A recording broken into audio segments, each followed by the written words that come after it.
Today we're going to be talking about the right to privacy and the case of Roe v. Wade.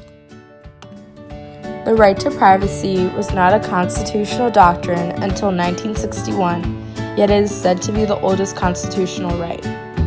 It is a civil liberty and is essentially the assertion of the right to be left alone. The right is controversial because it is technically not stated anywhere in the Constitution. It also has increasingly come into question as technology has become more prevalent. Personal information has been increasingly more accessible, which leads to many negative consequences. The development of information technology, the internet, and social media have made connectivity way easier, which increases the ability to get anyone's personal information. Many have asked where the right to privacy extends and what it protects. This came into play post 9/11 when the Patriot Act was passed.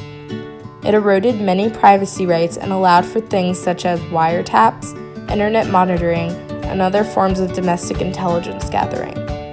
While these actions have been challenged, it is not yet clear whether the public interest in protecting national security will be considered a more important concern than the privacy interests of individual citizens. The right to privacy forms the common foundation of the freedom of conscience outlined in the First Amendment. It protects the privacy of beliefs. The Third Amendment protects the privacy of the home against the use for housing soldiers.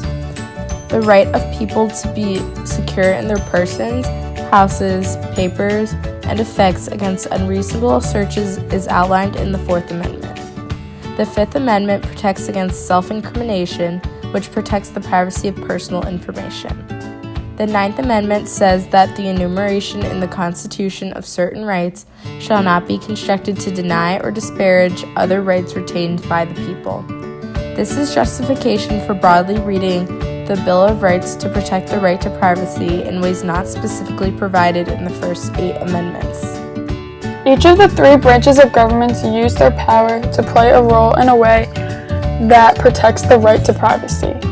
The right to privacy is a legal concept in both law of torts and U.S. constitutional law. In the legislative branch, Congress works to create laws that are just and constitutional. Once Congress makes laws, they are sent to the executive branch, where the president will decide if he wants to pass them or veto them.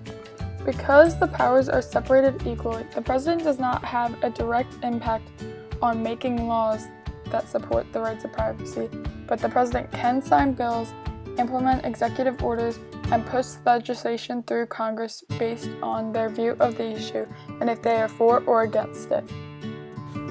The role of the judicial branch is to enforce the laws made by the legislative branch and the courts. In the context of the right to privacy, the judicial branch has made many important rulings in the courts, such as Griswold versus Connecticut. In this case, the judicial branch ruled that married couples have the right to privacy in regards to contraceptives, and the state law cannot impede this right by making it a crime. Interest groups most importantly help stimulate awareness in regards to public affairs. An example of an interest group fighting for the right to privacy on the internet is Tech Freedom.